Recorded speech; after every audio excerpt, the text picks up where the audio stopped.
In ancient Chinese mythology, this mythical hero's rebellion was so extreme that it shook the very heavens and forced Buddha to act.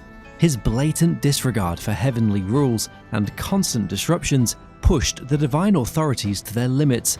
How did his actions lead to a 500-year imprisonment?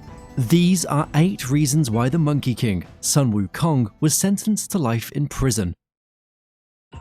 Starting with number 8. Rebelling against heaven. Sun Wukong's story starts on the mystical Mount Huogo, where a stone monkey, born from a magical boulder, became the king of the monkeys.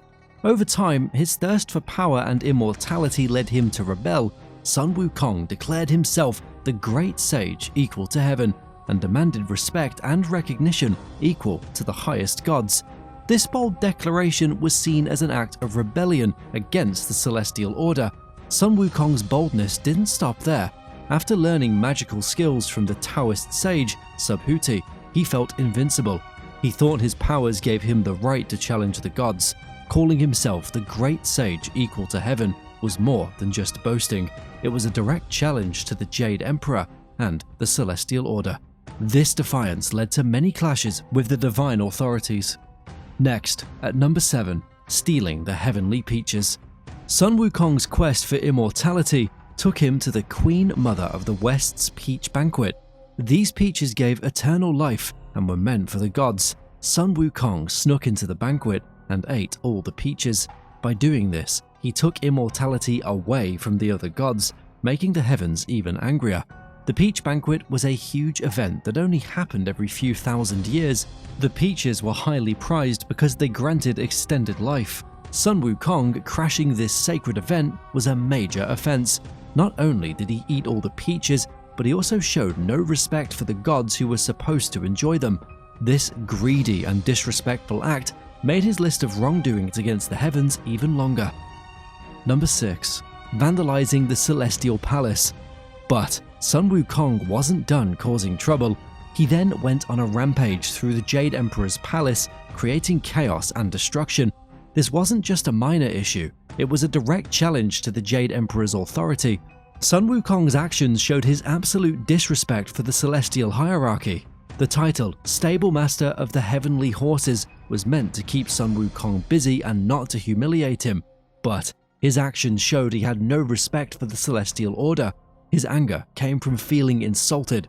When he got the title, he felt that the Jade Emperor didn't see him as an equal. Feeling betrayed, Sun Wukong stormed through the palace, destroying sacred objects and scaring the celestial attendants.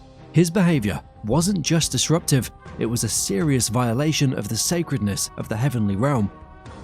Number 5. Stealing heavenly wine and pills. Sun Wukong didn't stop with just the peaches. He went on to steal heavenly wine and Laozi's immortality pills. These divine items were meant only for the gods, and by taking them, Sun Wukong made himself even more powerful. He drank the heavenly wine and gobbled up the immortality pills, which made him nearly unstoppable. This theft was a serious crime in the heavens, showing just how far Sun Wukong was willing to go to get what he wanted. The heavenly wine and Laozi's pills were special because they gave gods extra powers and long life. By stealing and using them, Sun Wukong showed his greed and lack of respect for the rules. He didn't care about the second nature of these items and only wanted to boost his own strength, making himself an even bigger threat. Number 4. Defeating heavenly armies. The Jade Emperor had to take serious action against Sun Wukong's misdeeds. He sent several armies and top warriors like Erlang Shen to bring the Monkey King to justice, but Sun Wukong, with his amazing strength and fighting skills, beat every one of them. He made it clear that he wasn't going down easily. Sun Wukong was an incredible fighter. He used his magical staff, Ruyi Jingyubang, with amazing skill. Plus, he could create clones of himself by using his own hairs, making him nearly unbeatable. He defeated the heavenly armies, including some of their best warriors and generals.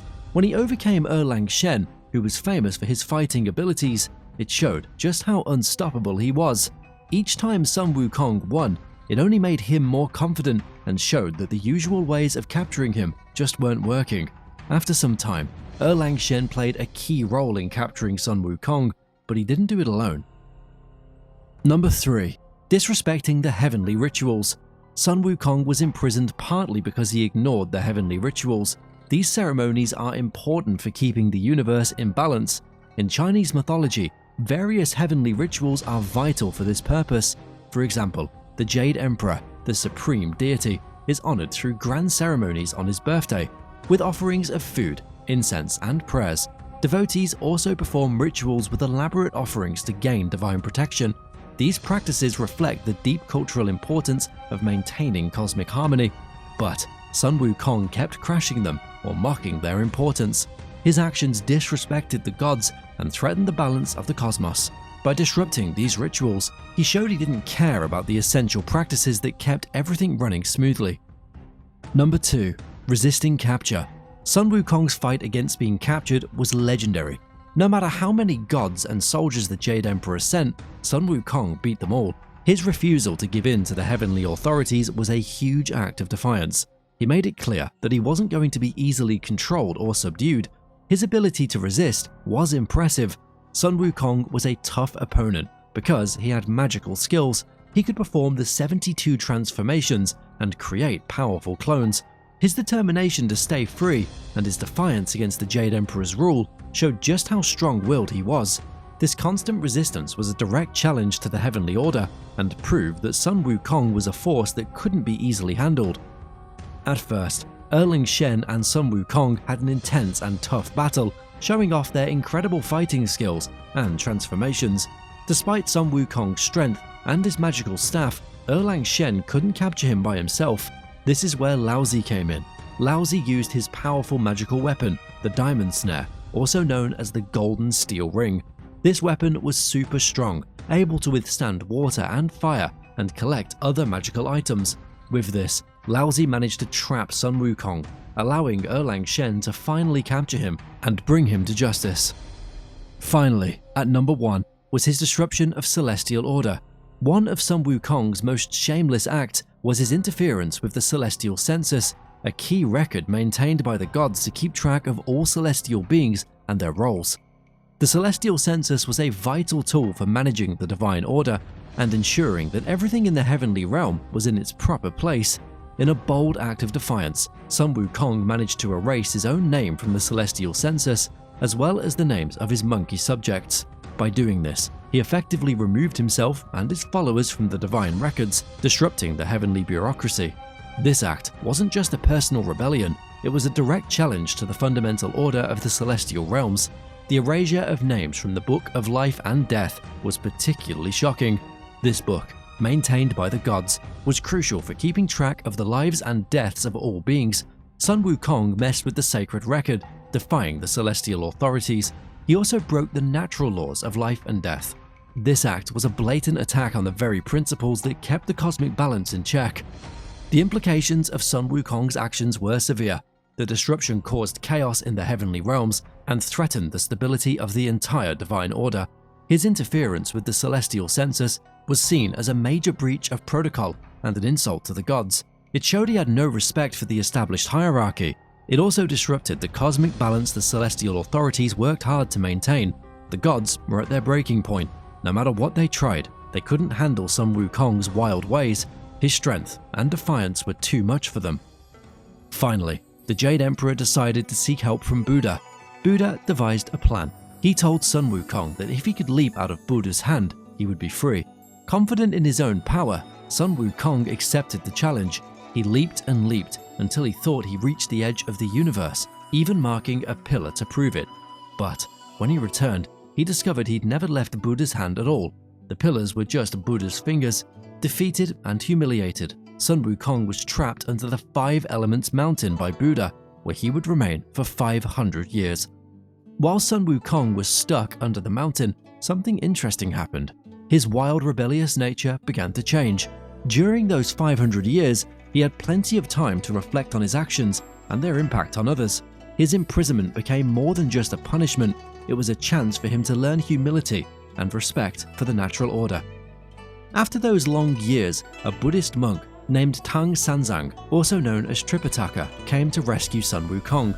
Buddha decided that Sun Wukong could be freed if he agreed to help Tang Sanzang on a sacred journey to take back Buddhist scriptures from India.